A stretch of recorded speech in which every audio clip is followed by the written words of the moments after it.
Choy, hanggang muna. A day in a life as a criminology student. Tara, samahan niyo ako ngayong araw maging estudyante at negosyante. Ngayong araw guys, online class lang kami at wala naman tayong masyadong ginagawa ngayon dahil wala tayong delivery.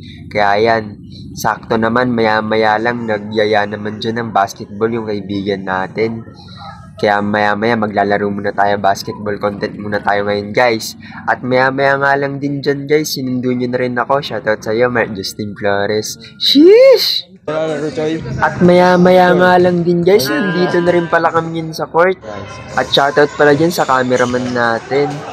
Mapapalaban tayo dito guys dahil pustahan to at mapapawisan talaga tayo. At dyan, nag-umpisa na nga, panoorin nyo na lang yung highlights namin. Kami pala dyan guys, yung mga nakahubad at yung kalaban namin, yung mga nakasuot. Shoutout din pala sa mga kalaban natin. Sheesh! Paano mapasama o paano ba sumali sa dinami-daming nagpakawalang atake? Kakailangan kong maghulog ng barya para madagdagan pa ang oras ko dito kung sakaling mabato man ako ng mabato.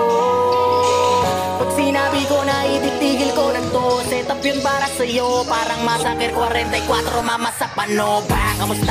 Balita ko, kamusta? Yung bawat tira ng pahaging saan na napunta, inaabangan ko pa naman parang ambagan sa inuman. Ako yung madalas na pulutan sa kwentuhan, hindi ba naubos yan? Pero kahit na ganoon, sinasanay ko aking sarili. Ganyan talaga pag mabait ka, lahat ay nawiwili. Kaya dapat pinipili, pag-isipan na mabuti. Walang masama na pumilatis kaysa sa huli ka magsisi. Naranasan ko na rin yan, yung tipong walang pagkakataon na mapakinggan at dumating sa puntong wala na ring malapitan. Sarili ko na lang ang nagsilbi ko na sandigan. Kaya walang may karapatan para sabihin sa'kin na itigil ko na yan. Sasabihin nyo wala akong pakialam dahil nasimulan ko to nung panahon wala kayo, alam nyo yan. Di ko na kailangan pa na maliwanagan, wala na akong magagawa kung saraduhin nyo isipan. Di ko kailangan na ipilit ang sarili ko para sa inyo. Marami na kinaya ko na ako lang pumasan. Di ko pinili na lagi na mapadagan. Di ako nasanay sa maling katuwiran, kaya lumakas ang paninindigan na dapat ipanalo ko lahat ng laban. Ganon ako mag-isip, iniwas ako na magpahagit. Mas ginusto magkulong sa silid kaysa sa mundo puno na inggit. Teka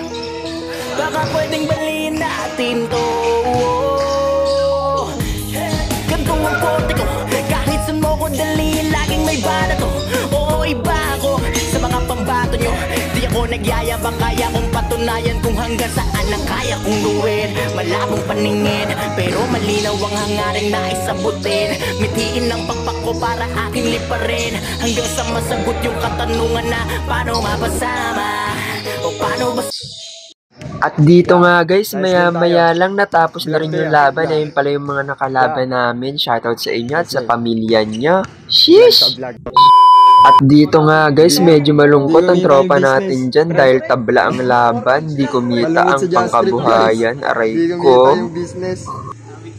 At dito pala guys, dito ko na rin pala tatapusin ang ating video. Nawa nag-enjoy kayo and peace out!